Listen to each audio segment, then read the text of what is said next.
Voilà Barbara Sanson, qui vient de publier un bouquin aux éditions Pixo, qui s'appelle « On n'est pas très sérieux quand on a 17 ans », référence à Arthur Rimbaud, qui raconte toute son histoire, à savoir sa contamination, tous les problèmes qui ont suivi et qu'elle rencontre encore aujourd'hui, et également sa rencontre avec le docteur Chapeau, que je vous demande d'accueillir. Docteur Chapeau, si vous voulez bien nous rejoindre, à part de votre conversation. Votre docteur. Chapeau, c'est votre vrai nom, docteur, c'est votre vrai métier? C'est mon vrai nom. Depuis quand vous avez pris à votre compte la lutte contre le sida, en fait?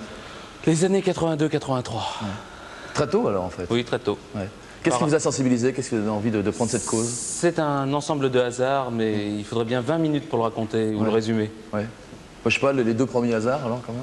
Le premier hasard, c'est une rencontre en Suède en 78, et le second, c'est un article dans Science et Vie en 82. Voilà.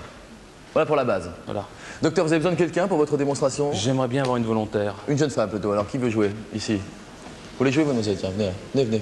Vous voulez pas? Vous avez peur? Très peur. Qu'est-ce que je veux prendre? Vous. Qui a peur? Vous avez peur? Vous avez peur, vous aussi? Tout le monde a peur. Vous voulez venir, mademoiselle? Faut que j'en cherche une de force, tiens, vous. Je suis désolé, c'est tombé sur vous. Venez avec moi. Venez. Vous appelez comment? Véronique. Venez avec moi. Passez par là si vous voulez. C'est un peu compliqué, donc je vais vous montrer un peu la marche à suivre. Vous passez par là, vous allez téléphoner ce micro pour qu'on vous entende, vous allez rejoindre le docteur Chapeau. Vous appelez comment? Véronique. Véronique plutôt. Bonjour Véronique. Véronique, Éric Chapeau, Véronique.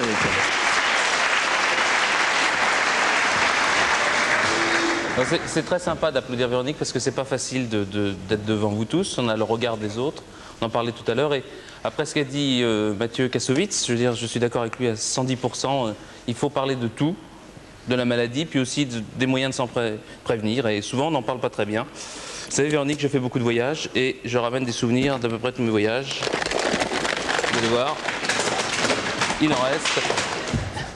Et je ramène des tas de préservatifs. De tous les pays que vous De tous les pays à peu près, oui, où on m'en envoie. J'ai beaucoup de gens, beaucoup d'amis un peu partout, et je trouve que les emballages qu'on fait ailleurs, ou le packaging, vous savez, le préservatif est un emballage, donc l'emballage de l'emballage est souvent plus drôle dans beaucoup d'autres pays.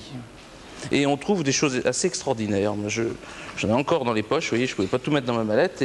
Et notamment, je vais vous montrer deux choses que j'ai trouvées en Italie, près du Vatican. Je n'ai pas dit dans le Vatican, près du Vatican, à Rome. Je suis allé dans une pharmacie et j'ai demandé ce qu'ils avaient. Et ils m'ont proposé la marque Personnal. Alors, ce qui est très amusant, vous avez pour les garçons qui ont du mal à redresser la situation, par exemple, des préservatifs qui sont enduits d'aphrodisiaques. Donc, ils les ont appelés les stimulantes. Et par contre, vous avez à l'inverse des garçons qui partent trop vite, certains même avant d'être arrivés. Alors, ils ont fait des préservatifs enduits d'anesthésiants, et c'est les retardantes. Et monsieur tout à l'heure parlait de la fellation, je pense qu'ils vont bientôt en faire al dente.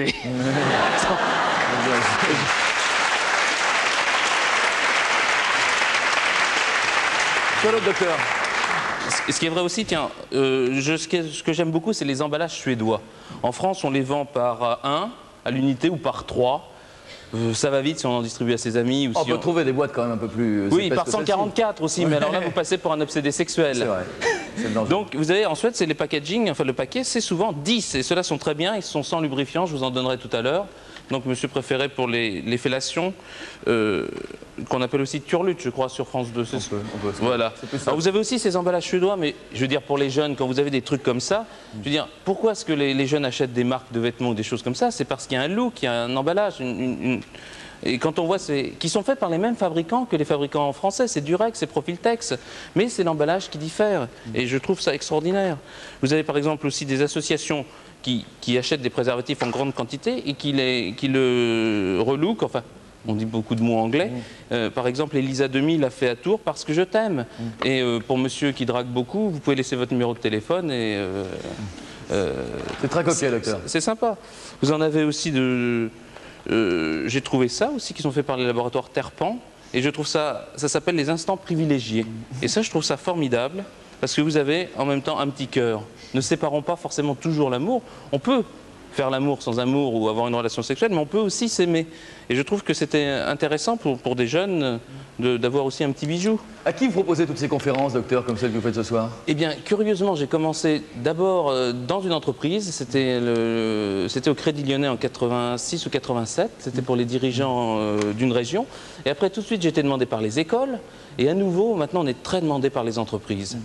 Et les chefs d'entreprise viennent me voir en me disant, ou les directeurs des ressources humaines, qui me disent, Monsieur Chapeau, nous on a envie de protéger notre personnel, on a envie de l'informer. Vous avez une façon originale où vous parlez aussi bien de la fidélité, de l'abstinence que du préservatif. Vous n'avez pas de tabou quand vous parlez, on vous comprend, vous n'êtes pas vulgaire, venez chez nous. Docteur, vous parlez beaucoup des différents modèles qu'on trouve sur le marché. Monsieur Cyril Marie est avec nous. Oui, oui. Qu'est-ce que vous pensez, j'ai une question à vous poser donc, qu'est-ce que vous pensez de la loi, je n'ai pas le numéro de l'article, qui est passée le 1er mars 1994, qui dit que toute diffusion de préservatifs sous la voie publique est une atteinte à la débauche, c'est-à-dire que vous stimulez les gens et vous pouvez être condamné par des associations. S'il y a des associations qui portent plainte, vous l'avez dans le baba. Atteinte à la morale, en fait, et incitation à la débauche. Qu'est-ce que vous pensez de ça? Je sens qu'on n'a pas tellement parlé, et je trouve que c'est assez scandaleux, finalement, parce que c'est bien beau de nous dire... C'est ce qu'on disait, il y a des gens qui refusent les distributeurs de préservatifs. Voilà, parce qu'il y a une loi qui a été votée il y a quelques mois, et qu'est-ce qu'on fait contre cette loi? On fait rien. Pour ma part, je veux dire, je ne donne pas de conseils aux gens parce que j'ai pas envie d'en avoir. Non, mais vous dites que vous allez dans les écoles. Oui, je vais dans les écoles et j'ai été dans des écoles religieuses. Et vous n'avez jamais eu de problème? On dit que l'Église met le préservatif à l'index. Je leur explique que c'est pas à l'index qu'il faut le mettre. Et j'ai jamais eu d'ennui, non. Ah bon? Moi, je connais des gens qui ont eu des ennuis à Cherbourg, qui ont diffusé une brochure dans une école, pourtant qui était fait avec le soutien de pas mal de gens. Et c'est un dessinateur gay qui a eu beaucoup de problèmes et qui a des problèmes devant la justice, etc. À mon avis, le docteur est comme vous, il est plutôt opposé à ce genre d'initiative. Mais oui, mais je pense que c'est important de le dire. Oui, tout à fait. Tout à l'heure, on disait qu'il n'y a pas assez de choses explicites sur les préservatifs, etc. Et qu'on nous a voté il y a 6 mois une loi qui est complètement absurde, qui empêche presque les associations de lutte contre le sida de travailler. Et je trouve ça un petit peu déplorable que les médias n'aient pas un peu plus réagi et qu'on n'ait pas bloqué cette loi. On va vous engager, monsieur. C'est l'occasion ce soir, peut-être. Oui. Monsieur Chapeau, vous ne faites pas seulement que présenter les préservatifs que vous avez découverts à travers le monde, vous nous expliquez également comment ça fonctionne. Bien entendu, c'est pour ça que j'ai demandé une volontaire. Ouais. Vous allez être très gentil avec elle parce que c'est déjà pas forcément facile dans une entreprise, dans une classe. Et il faut comprendre que la maladie est difficile et donc il faut aussi parler des moyens de s'en prévenir sans tabou. Donc je vais vous demander d'applaudir Véronique pour lui donner un peu de courage.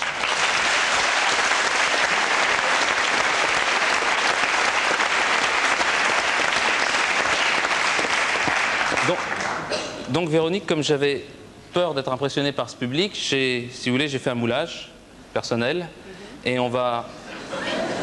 Eh oui. Et on va montrer un petit peu ensemble, d'une façon sympa, comment on peut mettre un préservatif. Et donc, est-ce que vous avez une préférence? Non, celle-là, je l'ai trouvée dans votre loge, monsieur Delarue. Excusez-moi. Je ne soutiens pas la comparaison. Ouais. Voilà. Celles-là sont pas mal, elles sont très visibles. On va le faire ensemble. Moi, je fais le garçon, vous faites la fille. Oui. C'est mieux.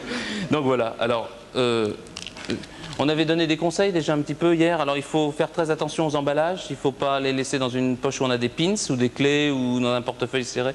Il vaut mieux les mettre dans une petite boîte si on peut. Enfin, il y a tout un tas de porte-clés ou de trucs qui sont très pratiques. Vous allez l'ouvrir, on va participer. Puis vous l'encouragez un petit peu. Oui. Allez, Véronique. Donnez le meilleur. Je ne sais pas si elle est heureuse ou si elle est seulement concentrée. Là. À mon avis, c'est entre les deux.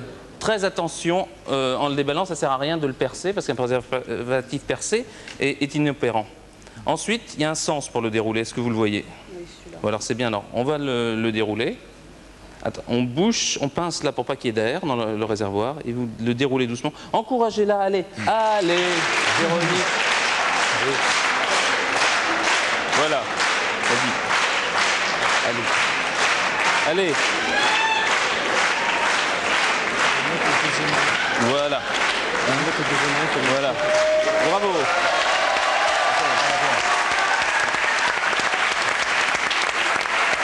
Là, c'est la beauté, docteur. Je crois que c'est important et peut-être que ce geste va sauver des vies ce soir. Donc, oui. Et ensuite, qu'est-ce qu'on en fait quand on a fini?